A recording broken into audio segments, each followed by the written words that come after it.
Good afternoon, everyone. I'm Andy, and welcome to this week's Team Kentucky Update. We have some great news on the economic development front to start today.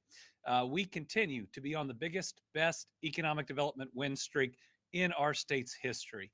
The last 4.5 years, now over 1,000 new location or expansion projects, $30.6 billion in new private sector investment, and 52,700 new jobs. It's exciting here to live here and to be a Kentuckian, but it's also exciting the national recognition that we are receiving. And we got some new news on that today. Site Selection Magazine just announced its 2024 Prosperity Cup rankings, which celebrate each state's economic development success. Once again, Kentucky had a strong showing. These rankings showcase what we already know. The Commonwealth is the best place to do business. I'm proud to say that we have maintained a top 10 ranking in Site Selection's Prosperity Cup every year that I've been governor. This year, Site Selection ranked Kentucky number 2 in the South Central region and number 8 nationally. Site Selection had recently announced the Governor's Cup rankings. We came in third nationally in economic development per capita in those rankings, as well as first in the South Central region. Kentucky is placed top 3 nationally atop the South Central region in those Governor's Cup rankings every year I've been in office. And these rankings follow 180 private sector new location and expansion projects in the year 2023, which is what this ranking looks back on. Those projects, the 180 private sector new location and expansion projects from 2023, totaled over $4.6 billion in announced investments and 8,500 new jobs. They included announcements like North American Stainless, which in January announced a $244 million expansion to its facility, creating 70 new full-time jobs. That's a new stainless steel line that is now already in production, serving GE Appliances in Louisville. Toyota, which last May committed to retaining 700 full-time jobs and investing $591 million.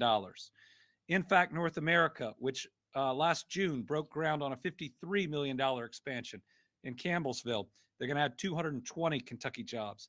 Toyota Boshoku, which was in Hopkinsville, where we joined leaders, $225 million investment, 157 new jobs. Stellar Snacks, which we announced in October, the largest single economic development project in West Louisville in over 20 years, $137 million investment, 350 full-time jobs to make very delicious pretzels. These rankings highlight the success we've had statewide and the major investment and job creation that continues. And that success is due to tremendous work of everyone on Team Kentucky. Additionally, just yesterday, Toyota continued its progress towards electrification as the first 2025 Camry rolled off the assembly line built by our great workforce at Toyota Motor Manufacturing Kentucky in Georgetown. Remember, that facility was the very first U.S. facility for Toyota, and it remains their largest manufacturing facility worldwide. The latest model of Toyota's top-selling car in North America is powered exclusively with the company's 5th-generation hybrid system. To date, more than 11 million Camrys have been assembled in Kentucky, backed by over $10 billion of investment by Toyota in the plant and in local communities. Toyota has been a game changer for Scott County and for the entire Commonwealth for more than 40 years. This continued investment and transition towards electrification provides assurance that the company hasn't just been a major part of the last 40 years, but will be a major part of the coming 40 years. Thank you to Toyota for continuing to prove that Kentucky is the perfect place to innovate and to thrive. And thank you to all the Kentucky workers at the plant. You are helping us to continue to lead the automotive industry of the future. Yesterday, we also got to celebrate another special milestone for Kentucky as the electric vehicle battery capital of the United States of America. Yesterday, we opened the ECTC Blue Oval SK Training Center in Glendale, where Kentuckians will train for the 5,000 new jobs on site at Blue Oval SK Battery Park. In 2021, I worked with the General Assembly to approve $25 million to help build this facility, this training center. And in November of last year, I presented another $10 million in grant funding for this transformational project. I want to thank Elizabethtown Community and Technical College, Blue Oval SK, and Trace Creek Construction for their tireless efforts to open this facility ahead of schedule. This project's going to make a difference for Kentucky families for generations to come. Blue Oval has already hired more than 700 Kentuckians at all levels of experience. You can see current job openings at blueovalsk.com. At yesterday's event, I also got to meet 10 of the company's newest hires, and they are all ECTC graduates. And I think one photo ago, there is also a robotics team from ECTC that just had a really incredible placing, if not winning a national competition. It's these gentlemen. I think they were offered jobs on site. But this training center will build momentum that we're already seeing in the state's electric vehicle industry. Since just June of 2020, EV companies have announced $11.7 billion of private sector investment in Kentucky, which is going to create approximately 10,250 full-time jobs. Congratulations again to ECTC and Blue Oval SK. All right, a quick weather update. The worst is past us. We had 2 days where the National Weather Service described it as the worst forecast that they see during the entire course of a year. And all in all, we in Kentucky got off pretty lucky. While we did see some damage from the storm, there were no reports of injuries or fatalities, which is great news. It's one of the reasons we sent people home early the last 2 days. It's one of the reasons that we ask everybody to stay so weather aware, because we made it through a lot of tough weather in the last year. And while we lost one life in the round of 22 to 24 tornadoes in that first week of April, it could have been a lot worse then. It could have been a lot worse last night. So thank you to Kentuckians for being weather aware. Thank you to all our meteorologists and weather teams and news teams that are out there on the television, on the radio, in any way helping to keep people safe. 7 counties did sustain rainfall over 3 inches. Those are Grayson, Logan, Marshall, Simpson, Todd, Trigg, and Union. Counties with reported damage that we are confirming include Davies, Grayson, Powell, and Powell County. Certainly we have confirmed Powell counties. That's at Natural Bridge State Park. There has not been, at least the last update I got, a tornado confirmed there. At the moment, they think it was significant wind. We had 3 counties that had water rescues. All of them were completed with local resources. That's local fire and rescue, who do a great job. There was one in Marion where a local fire swift water team rescued a homeowner. There was one in Logan, specifically in Adairville, where a family was trapped in a home surrounded by water on all sides. And there was one in Simpson where the county EM reported 2 separate water rescues of vehicles that had been washed out from the roadway. We want to thank all our first responders for their work, for rescuing these Kentuckians, and for always being vigilant and ready to help us in our time of need. Of significant damage and hazards, city of Litchfield, a water main washed out in the flash flood. That has impacted water service to about 7,000 customers, 1 hospital that currently has 25 patients, 2 assisted living facilities that serve 30 individuals, and 2 nursing homes. The state is assisting locals with transportation and aiding with the transport of a truckload of bottled water. Public Health is helping to relocate the patients, and we are also assessing the water main to determine the next steps. Emergency declarations, only 1. That's Grayson County, where Litchfield is the county seat. That was a written declaration. Upcoming weather, we have a marginal risk of thunderstorms across central Kentucky and into eastern Kentucky this afternoon and evening, but this forecast isn't nearly as concerning as what we got through in the last 2 days. I would always rather be careful with everything that we have been through when we have these really concerning forecasts. And I want to thank all Kentuckians for being careful as well. All right, a reminder that we have a primary election coming up Tuesday, May 21st. I want to remind everyone that they need to make a plan to vote. This is the fundamental right of Americans, the bedrock of our democracy. And I want everybody to get out and vote this primary. In-person excused absentee voting. That is when you know you're not going to be here on election day or early voting days. You can go in, it opened yesterday. You can go in now, and it's going to run weekdays from now until the 15th and cast your vote. So you have May 8th, 9th, 10th, and then the 13th, 14th, and 15th. If you know you're going to be out of town on election day or those early voting days, you can go in, you've got to sign a form, and you can cast your vote. Early voting will take place Thursday, May 16th, Friday, May 17th, and Saturday, May 18th. In-person voting on Election Day, May 21st, will take place from 6 a.m. to 6 p.m. local time. To find out where to vote, voters should visit the State Board of Elections website at govote.ky.gov. Next, an update on awards to support victims of crime. Providing support for victims of crime in Kentucky has been a top priority of mine as Attorney General and now as Governor. It was a part of our core mission each and every day. Those that have been harmed, we ought to be providing every service that we can. Every crime victim deserves justice, but also the chance to rebuild their life after experiencing an unimaginable trauma. That's why today I'm proud to announce that we are awarding $750,000 in federal grant funding to 15 organizations to support victims of crime.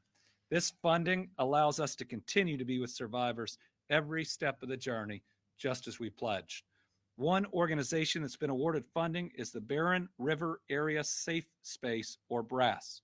BRASS helps victims of domestic violence in the Bowling Green area, and they're receiving $29,200 to provide emergency housing assistance to domestic violence survivors. We will have a short video message from BRASS on how they're going to use the funds. COVID inflicted deep wounds on countless individuals, families, and businesses, testing our resilience in ways we never imagined. We came together, and sometimes we fell apart. But one thing is certain, the strength of survivors never left. Day in and day out, advocates across our 10 counties, across the Commonwealth, and across the nation answered crisis lines and helped provide stability in the chaos. Every day, some of the bravest individuals took the scariest step, reaching out for help, trying to find a beacon of light to help them navigate through the storm. Our services have historically had to change to meet demands, such as the addition of advocacy in courtrooms during DVO hearings, or housing assistance to help survivors gain stability. But the most immediate needs continue. Emergency shelter, a place for individuals to flee from abusive homes. Since the start of the pandemic, crisis calls requesting emergency shelter far outnumbered our shelter capacity at BRASS. Our answer to this critical need was opening a block of hotel rooms so that we could attempt to shelter more victims who needed to escape domestic violence they were experiencing at home. Without ARPA funding, our current shelter occupancy would be cut by 29%, prohibiting an estimated 106 victims per year from seeking safety and beginning their journey towards healing from the abuse they experienced at the hands of their partner. If you or someone you know needs help, Kentucky offers 15 domestic violence shelters ready to answer the call of our fellow Kentuckians with available 24/7 crisis line just like ours.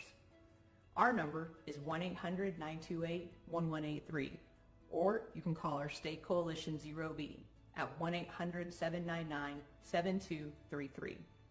Crisis line advocates will help connect you with resources in your area and will be honored to be any part of your path to becoming a survivor. To the great folks at BRASS and the 14 other organizations receiving funds to help victims of crime, thank you. Thank you for what you do. Please keep helping our people. We also have, in addition to all these updates today, I wanted to take a minute to recognize a few important groups that as a nation we are thanking and recognizing this week. I'm not sure it's really fair, but this week is dedicated to many important groups. It is Teacher Appreciation Week. It is National Nurses Week, and it's Public Employee Service Recognition Week. This has always been an education first administration, and we believe healthcare is a basic human right. And when it comes to carrying out that work on behalf of Kentucky's families, we depend an awful lot on our public servants and employees. So if you are a nurse, a teacher, or a public employee, thank you for everything you do. Virtually all of you are underpaid and don't do it for the money. But the work you do is so critical and it helps people. And we would not be at this exciting time in the Commonwealth with this amazing economic development, creating opportunities and prosperity for our people at such an incredible pace without what you do every day for all of us. From helping us through a once in a century pandemic to providing life-saving care each day, to educating our children and being a mentor, to caring for and keeping our communities safe and providing the vital services our families rely on, Team Kentucky appreciates each and every one of you. All right, for Team Kentucky All-Stars, one staffing note. My Deputy Chief of Staff, Jonathan Smith, has advised us that he'll be stepping down from that position and going back to the private sector late summer, early fall. Coulter Minix, who is currently our DC liaison, is going to be moving back full-time to Kentucky to take over that job. Jonathan's worked with me for almost 9 years, and he's been an incredible part of Team Kentucky. We could not have accomplished what we've accomplished at the AG's office or here without him. He's going to be missed, and they're going to be big shoes to fill. But we appreciate him, and when you want talented people to come and work in state government, you got to be happy for them when they have outside opportunities where they think that they can better the lives of their families. He's now also got 3 beautiful children and may want to spend a little bit more time at home than he can as a deputy chief of staff to a governor. So, Jonathan, thank you for all your service, but we know you're around for several more months. Okay, so finally, with our Team Kentucky All-Stars, we have some exciting news for some very talented young Kentuckians. Just a few moments ago, U.S. Secretary of Education Miguel Cardona announced the 2024 U.S. Presidential Scholars. For 60 years, the U.S. Presidential Scholarship Program has recognized our nation's most distinguished graduating high school seniors. It's one of, if not the highest honor for graduating seniors. The White House Commission on Presidential Scholars selects scholars annually based on academic success, excellence in the arts and in technical education, through essays, through school evaluations and transcripts, as well as a demonstrated commitment to community service and leadership. This year, Kentucky has 5 incredible seniors named as 2024 U.S. Presidential Scholars. They are Owen Borden from Fort Thomas, who attends Highlands High School. Congratulations, Owen. Jennifer Wynn from Grayson, who attends the school at the Craft Academy for Excellence in Science and Mathematics at Morehead State University. Congratulations, Jennifer. Joshua Zizak from Lakeside Park, who attends Beechwood High School in Fort Mitchell. Congratulations, Joshua. Chase Phillips from Louisville, who attends DuPont Manual Magnet High School and is a presidential scholar in the arts. Congratulations, Chase. And Sarah Cawley from Murray, who attends Murray High School. Congratulations, Sarah. Secretary Cardona said these scholars represent the best of our nation's schools and inspire hope in the bright future in this country, and I couldn't agree more. It is a huge honor. It's going to look great on their resume, and today, if they want to put it right underneath there, they're becoming our Team Kentucky All-Stars. Congratulations to each of you. Okay, we just have one journalist with us live today and 2 on the phone, so we'll start with Carolina. Governor, there are reports in Washington saying that it appears the marijuana reclassification is going to be happening soon. Does that impact Kentucky's medical marijuana program in any way as we launch? So the rescheduling of marijuana shouldn't impact the dates, the times, or really the content of our medical marijuana program, if done, what it will allow is medical research into marijuana, which right now is prohibited because of how it's scheduled. So I do think in the longer term, it can make an impact, maybe providing us what we need on some conditions that we believe should be included in the program, but currently are not. I think Crohn's disease is one that many states include. And so if this rescheduling happens, and if it opens up research, my hope is that we can use that to further open this program where it will provide a medical or a therapeutic purpose that will help people. All right, Karen Czar from WUKY.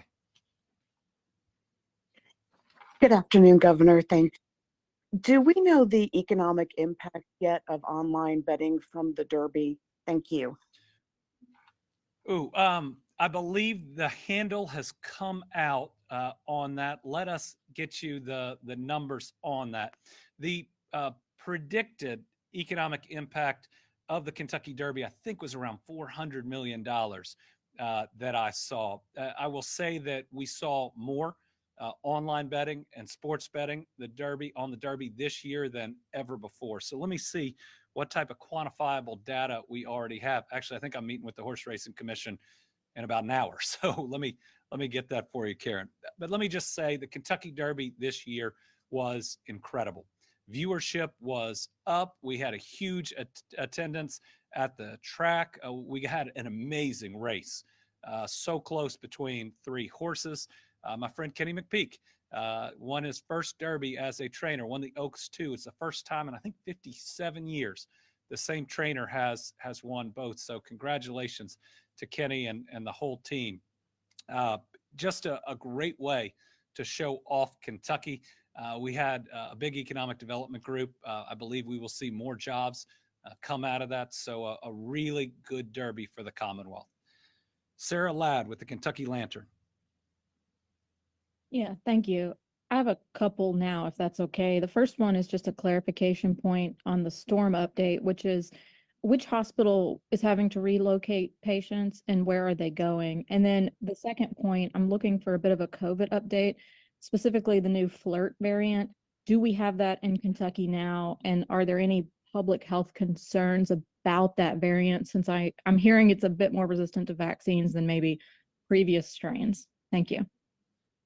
Yeah, let me get you direct information on both. It is the hospital in Litchfield. I don't have its name in front of me. It's fed by the same water meter and water system that went out. So we're really dealing with one water system in that town that we need to find a fix for. We'll get from public health exactly where they're relocating, though. I believe in the same general area, we had some relocations in the past. On COVID, we'll get a direct update from Dr. Stack on the new variant. I don't have information about how many cases or whether we have the new variant. And certainly an uptick hasn't been reported to me yet. But remember, we can't compare numbers the same way we used to because they're not collected the same way that they were before. So we'll get both those for you directly, Sarah. Thank you for asking the question. All right, that is this week's Team Kentucky Update, 25 minutes. Remember, life's short. Be kind to each other and do good things.